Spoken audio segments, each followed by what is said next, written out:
Excelente, pues bienvenidos a nuestra sesión de esta semana.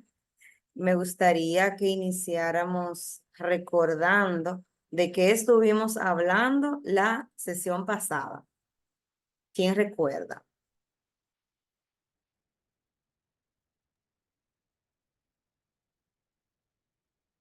¿Quién recuerda? Eloísa. Estuvimos hablando del sistema nervioso. Estuvimos hablando del sistema nervioso, del aparato respiratorio, no me acuerdo. También hablamos sobre qué era la farmacología, maestra. Muy bien. ¿Qué más? Nana, yo vi tu micrófono abierto hace un momentito. Si quieres dar tu opinión. Sí, profe, fui la primera que hablé. Dije que estuvimos hablando del sistema nervioso y eso. Muy bien. Fabio, Del sistema circulatorio también. del sistema circulatorio. Excelente. ¿Y cuál es la función del sistema nervioso? ¿Cuáles son las funciones? ¿Quién recuerda? Funciones del sistema nervioso. ¿Quién recuerda cuáles son? Las funciones del sistema nervioso, profe, son las sensitivas y la sensorial, o sea, los sentidos. Bien, esa es la primera función. Tiene dos funciones más, el sistema nervioso. ¿Quién recuerda? Ajá, la integradora y la motora. Excelente. Sensitiva, integradora y motora. Muy bien. ¿Cuáles son los órganos que componen ese sistema nervioso? El olfato, el gusto, el tacto, la vista y el oído. Esas son los que incluyen la función sensitiva del aparato del sistema nervioso. Entonces, ¿cuáles son los órganos como tal que componen nuestro sistema nervioso? A ver si alguien recuerda. Mariel. El cerebro, la médula espinal, cerebelo, y no me acuerdo los otros. Perfecto, no hay problema. Recordamos que decíamos que el sistema nervioso está compuesto por el encéfalo y la médula espinal, que sería sistema nervioso central y sistema nervioso periférico. Recordando que el sistema nervioso central tiene los órganos que nos comentaba Mariel, que es el cerebro, el cerebelo y tiene también el tallo cerebral. Y luego tenemos la médula que compone el sistema y la médula espinal. Luego tenemos el sistema nervioso periférico que está compuesto por los nervios que van hacia las periferias. Muy bien. Hablamos también del sistema respiratorio. ¿Alguien recuerda cuál es la función del sistema respiratorio?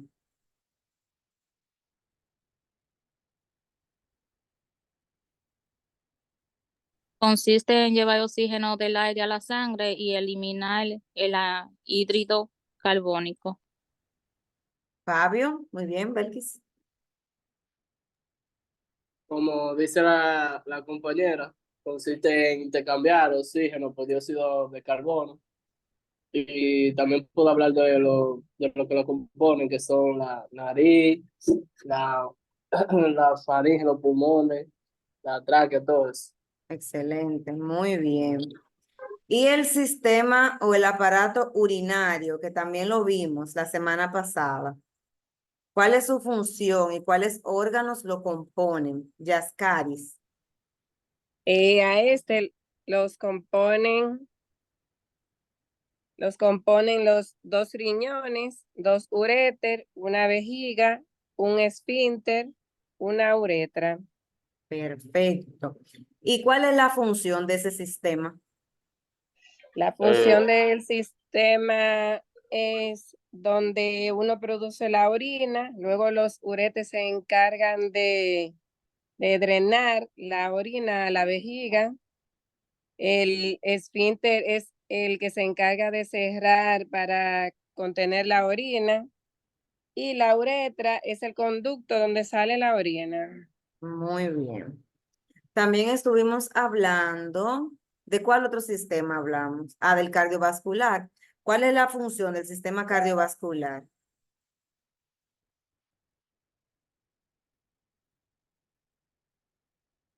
Alguien que no haya participado, vamos a ver, Yagelis.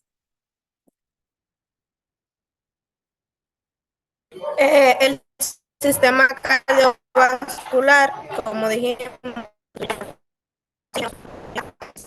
Se escucha entrecortado, Yagelis. Vamos a ver si Eloísa se escucha mejor.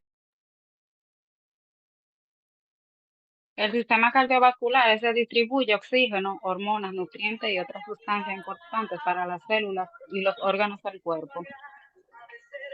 Muy bien. ¿Y cuáles son los órganos que componen el sistema cardiovascular?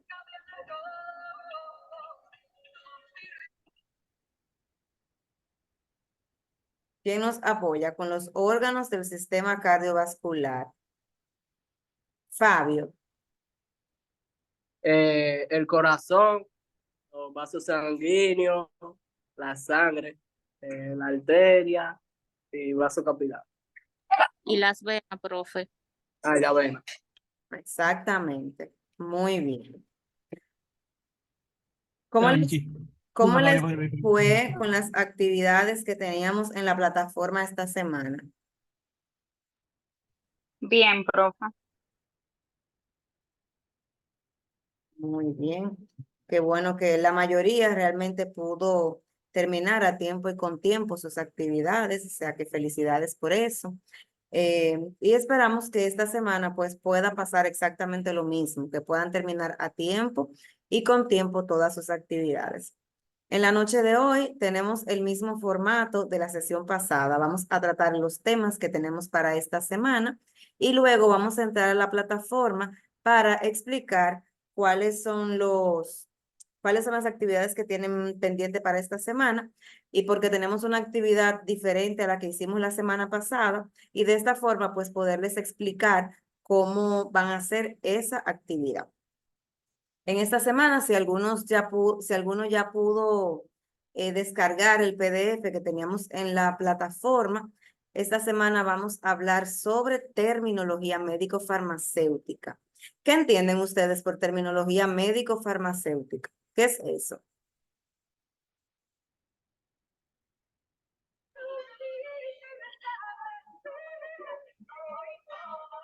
Maestra, Aló. Dígame, Belkis. esta es cuando vamos a la vía Se de está dosificación. entrecortando, Belkis. No sé si soy yo o si es el tuyo. ¿Los demás ¿Me me escucha? escuchan a mí entrecortado? es que había un micrófono abierto. Ah, Yorlenis, entonces, vamos a ver. Bueno, maestra, yo entiendo por terminología médica que es como denominamos los medicamentos de una manera, vamos a decir, más profesional en el ámbito de la medicina, porque, por ejemplo, coloquialmente nosotros decimos, un acetaminofén para la fiebre, pero ya en la terminología médica se utilizan las distintas palabras abarcando, vamos a decir, la función y al mismo tiempo el sistema que este medicamento va a influir, por así decirlo. Ok, Fabio, ¿qué entiende usted? Eh, Digo yo que se refiere a los términos que se usan en la medicina y en farmacia. Ok, muy bien. ¿Alguien más? Nos referimos a las vías de administración y formas de dosificación de los medicamentos.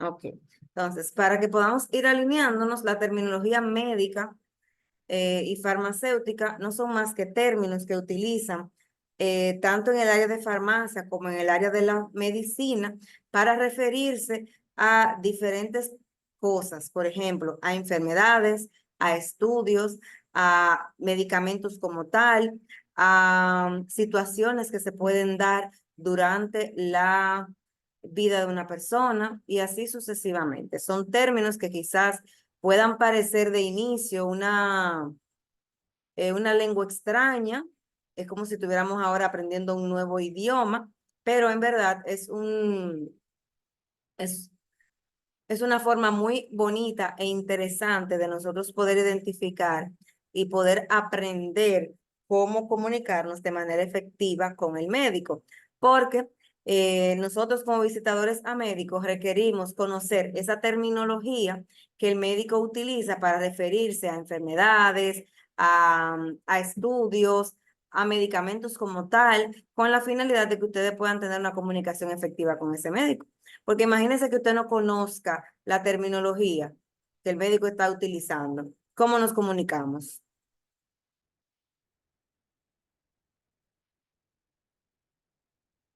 ¿Habría forma de comunicarnos? No No, creo, maestra. profe. No, Sería muy, maestra. exacto, Sería muy sería difícil muy realmente. complejo. Exactamente. Vamos a compartir pantalla. Me dejan saber si se ve la pantalla, por favor. Sí, profe. Sí, profe. Excelente.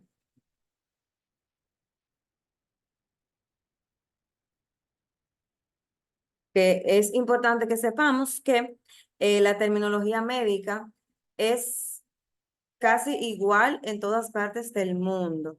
Lo único que varía es quizás alguna entonación, alguna manera de escribirla por el tema del idioma. Sin embargo, en la mayoría de los casos son muy parecidas.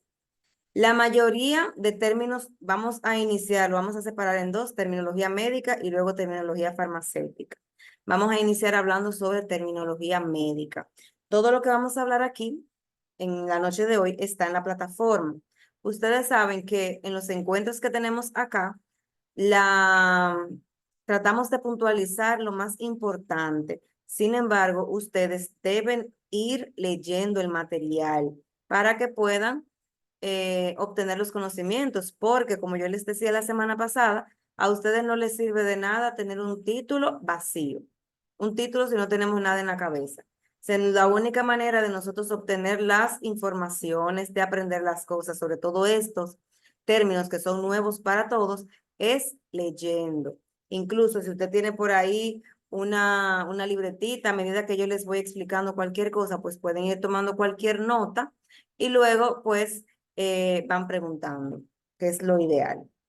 Entonces, es importante saber que en la mayoría de los casos la terminología médica está compuesta de una raíz, un prefijo y un sufijo. Raíz, prefijo y sufijo. Las raíces de las palabras son la parte fundamental, porque la raíz es lo que le da el sentido. Por ejemplo, las raíces pueden ser órganos, pueden ser funciones, pueden ser fenómenos que suceden en medicina. La raíz es como la parte más importante de la terminología. Luego tenemos los prefijos, que son palabras, frases o sílabas que se ponen delante de la raíz para modificar el significado. Y tenemos los sufijos que se ponen después de la raíz también para modificar su significado. Como les dije previamente, la raíz, que puede ser un órgano, una función, un sistema, una situación que se dé. Vamos a ver un ejemplo que tenemos acá de raíces. Miren, en el material que yo les colgué en la plataforma, tienen unos cuadros como estos. En esos cuadros ustedes tienen algunas raíces, no están todas, algunas raíces que se utilizan. Y al lado tienen lo que significa esa raíz. Por ejemplo, adeno, que significa ganglio, cardio, que viene de corazón, cisto de vejiga, ósteo u óseo, que viene de hueso, y así sucesivamente. Para usted poder identificar y poder utilizar terminología médica, ustedes deben conocer las raíces, los sufijos y los prefijos, porque si no lo conocen, pues no van a poder hacer las conjugaciones. Entonces es muy importante que estudien los diferentes cuadros. Pregunta, a medida que yo voy cambiando las diapositivas, ¿ustedes la pueden ver o se quedó frisada en la primera? Se No, puede profe, la observar, podemos ver. profesora. ¿Cómo? Disculpen. Sí, se ha movido. Sí. Ah, perfecto. Es Sí, que a veces se queda frisada. Vamos a ver este ejemplo de raíz. Tenemos la raíz amígdala, que viene de amígdalas. Todos conocemos las amígdalas, ¿verdad? Sí, Perfecto. Tenemos aquí dos maneras de conjugar la palabra amígdal o la raíz amígdal y cada conjugación significa cosas distintas. Aquí tenemos la raíz con dos sufijos, porque la raíz está delante y el sufijo está después para modificar el significado. Si nos fijamos en la primera, la raíz, el sufijo, perdón, inicia con una vocal, que es la I, itis, ¿verdad? La raíz como tal sería amígdala, pero como el sufijo con el que se está conjugando también inicia con una vocal, que es la I, quitamos la vocal de la raíz y se llama o se lee como amigdalitis. Amigdalitis, que es una inflamación de las amígdalas. Sin embargo, debajo, que en vez de tener el sufijo itis, tiene el sufijo ectomía, se llama o se lee amigdalectomía. La amigdalitis, que es la inflamación de las amígdalas, y la amigdalectomía es la cirugía que se hace para sacar las amígdalas. ¿Se entiende la diferencia? sí, profe. Sí, Sí. profe. Ahí vemos cómo una misma raíz puede cambiar su significado dependiendo de con quién la estamos conjugando. Bien, vamos a ver otros ejemplos, como en el caso de adeno. Adeno, que es un ganglio. ¿Qué es un ganglio, jóvenes?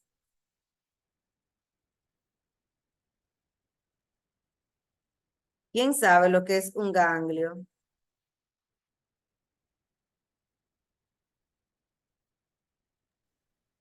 Eloísa.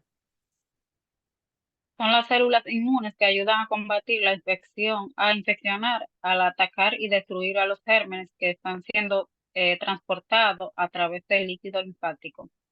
Ok, entonces los ganglios son parte de nuestro sistema de defensa. Nosotros tenemos ganglios por aquí, tenemos ganglios debajo por ahí por las axilas, tenemos ganglio en las entrepiernas. Si a usted le ha dado una infección fuerte, por ejemplo, de amígdalas, usted ve que esto aquí se le inflama. Igual que se le ha inflamado las axilas debajo, se sienten como si fueran unas bolitas. Esos son los ganglios. Entonces, adeno es la terminología médica, la forma médica de hablar de un ganglio. Se vamos a conjugar la palabra ganglio con un sufijo que inicia con vocal y con un sufijo que inicia con consonante. Tenemos la primera con el mismo itis, que itis significa inflamación. Como el sufijo inicia con una vocal, suprimimos la O de adeno y dice adenitis, que es una inflamación de un ganglio. Sin embargo, aquí, como vamos a conjugar el adeno con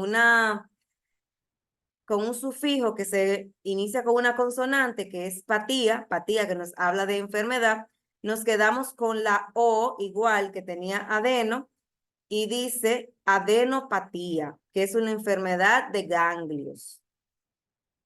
Lo mismo que aquí. Rino, que es la raíz para hablar de la nariz.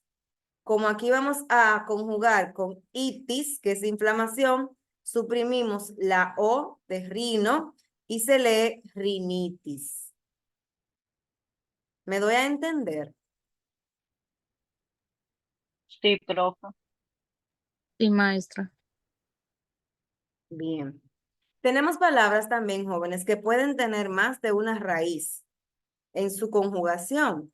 Por ejemplo, tenemos aquí la palabra gastroenteritis.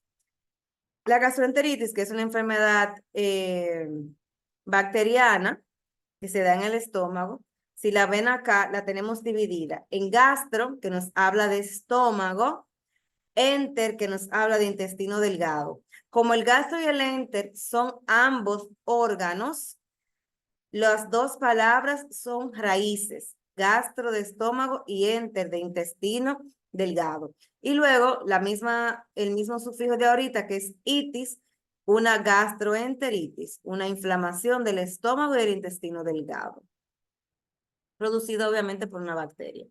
Tenemos abajo otra conjugación que nos habla de rinofaringitis.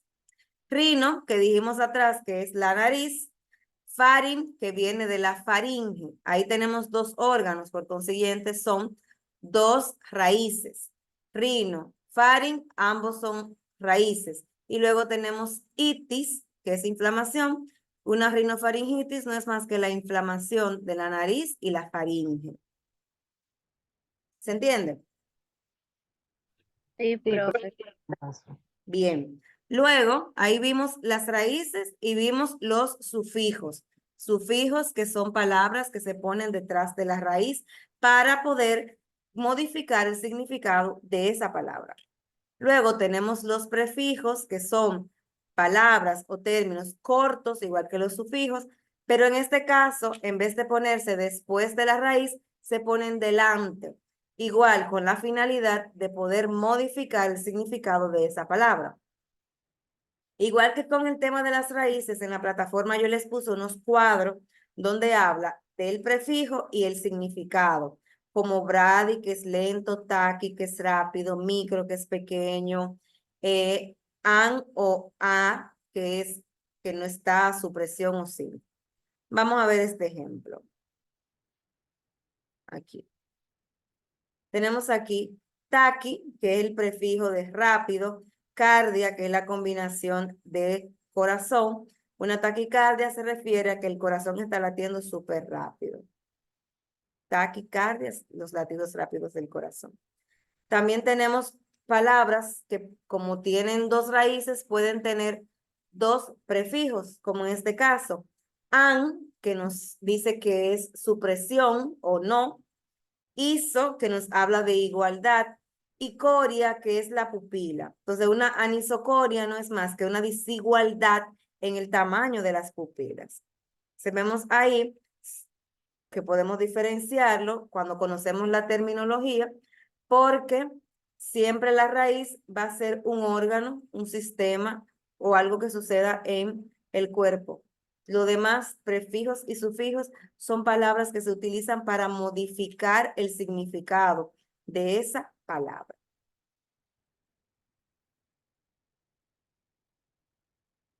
También de los sufijos tenemos unos cuadros en la plataforma para que lo lean. Bien. Existen palabras, no necesariamente una palabra debe tener una raíz y un sufijo, o una raíz y un prefijo.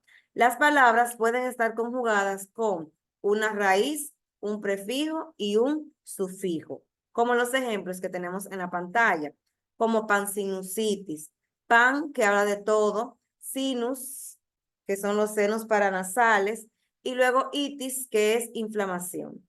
Ahí tenemos pan, que es el prefijo, sinus, que es la raíz, y luego tenemos itis, que es el sufijo.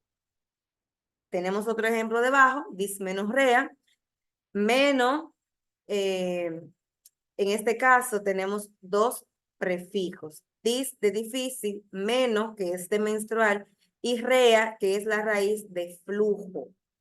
Una dismenorrea es una menstruación difícil, una menstruación dolorosa. ¿Alguna pregunta hasta ahí? Todo claro. No, profe. No, profe. Muy bien. No.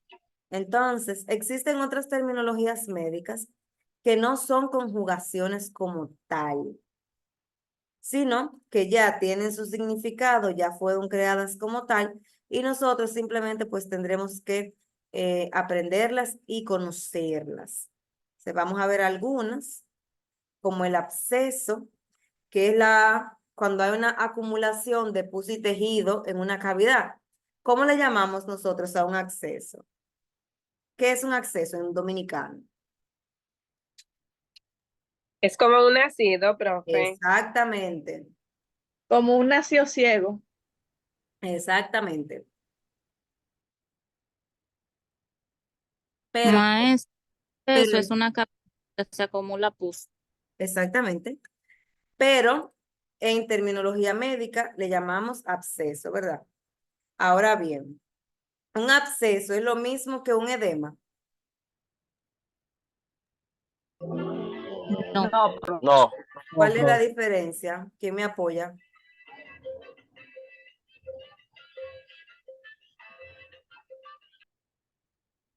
¿Quién me apoya con la diferencia entre el absceso y el edema?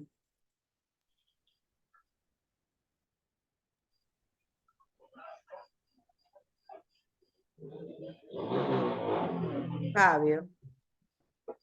Profe, usted dice que el absceso es una acumulación de pus desintegrado, ¿verdad? En una cavidad. Ujú. Y el edema, yo tengo entendido que es como una bolita como de grasa o de líquido. Y yo creo que esa es la diferencia. maestra, también es ¿Alguien una más? de los tejidos blandos debido a la acumulación de líquido en el compartimiento intersticial. Ok. Básicamente, para que veamos una definición llana para nosotros, en el tema del absceso, dijimos previamente que hay una acumulación de pus, ¿verdad? Sin embargo, inclusive el absceso se ve como un bultito, como si la persona tuviera un bulto, que obviamente que en esa cavidad lo que hay es pus. Ahora bien, en el edema lo que hay es una acumulación de agua, de líquidos. Por ejemplo, cuando vemos personas que están reteniendo líquidos, que tienen las piernas súper hinchadas, usted ve que la pierna está hinchada, pero se hincha completa. Entonces, a eso se llama edema, hay una inflamación provocada por la retención de líquidos. ¿Qué es lo que sucede cuando nos dicen que una persona tuvo un edema pulmonar, por ejemplo? Que no es más que en ese pulmón se acumuló líquido. ¿Se entiende la diferencia? Sí, maestra. Sí, profe. Sí, maestro. Excelente. Entonces, vamos a ver estos dos términos, anoxia y cianosis. Vamos a iniciar con cianosis. Cianosis es cuando una parte del cuerpo, de las mucosas, de la piel, se puede poner de color morada, de color púrpura. ¿Y por qué se da una cianosis? Se da como producto de una anoxia. ¿Qué es una anoxia? Es cuando tenemos falta de oxígeno en un tejido. Ejemplo simple.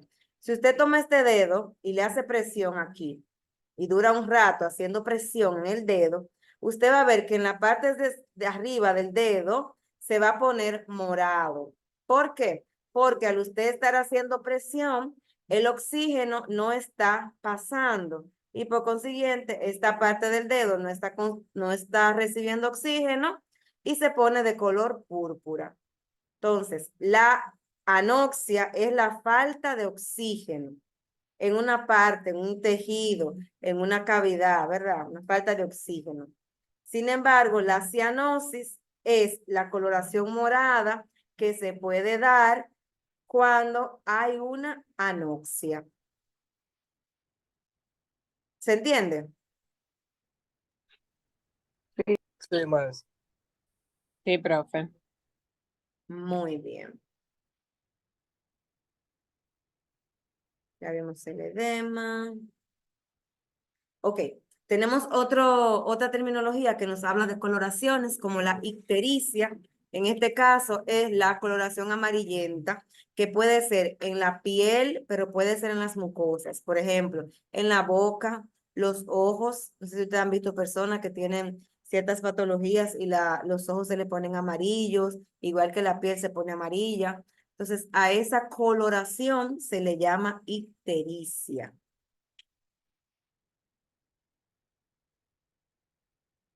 ¿Claros hasta ahí? Sí, maestra. Sí, profe. Maestra. Vamos a entrar entonces a ver alguna terminología farmacéutica. La terminología médica estaba alineada a hablar de enfermedades, de procesos, de partes del cuerpo, de órganos y demás. La terminología farmacéutica está alineada a que nosotros hablemos sobre medicamentos, composición de esos medicamentos, cómo diferenciar una cosa de la otra. Vamos a iniciar hablando sobre un medicamento. Un medicamento es una sustancia que tiene propiedades curativas o preventivas, pero también puede tener propiedades de diagnóstico de una enfermedad. Por eso los medicamentos, según la función que ellos tengan, pueden clasificarse en 4: en prevenir, curar, controlar y diagnosticar. Cuando hablamos de prevenir, estamos hablando de esos medicamentos que son utilizados para evitar que nos dé una enfermedad o para evitar que si la enfermedad nos dé, no sea letal para nosotros, como el tema de las vacunas. Ustedes lo tenemos todavía muy fresco, el tema de la vacuna del COVID, que nos estaban poniendo la vacuna para prevenir que nosotros nos enfermáramos o que si nos enfermáramos no fuese letal para nosotros. Por eso ustedes ven que los niños desde pequeñitos empiezan a ponerle una serie de vacunas para prevenir que le puedan dar ciertas enfermedades. Luego tenemos el tema de curar. Curar va alineado a este medicamento que puede eliminar un microorganismo que puede causarte una enfermedad. Entiéndase, que puede eliminar un parásito, que puede eliminar una bacteria, que puede eliminar un hongo, que pueda eliminar por completo quién te está causando la enfermedad. Y por eso se le atribuye el término o la función de curación. Luego tenemos la función de controlar. Y este controlar lo podemos dividir en 2 vertientes. La primera vertiente es esta función que hacen los medicamentos con las enfermedades crónicas, como la diabetes, la hipertensión, el colesterol, bueno, el asma, que son enfermedades que directamente no se curan, pero que con un buen medicamento pueden ser controladas. La diabetes, la hipertensión no se curan, pero con su medicación pueden controlarse. La otra vertiente de controlar es cuando apoya a controlar síntomas.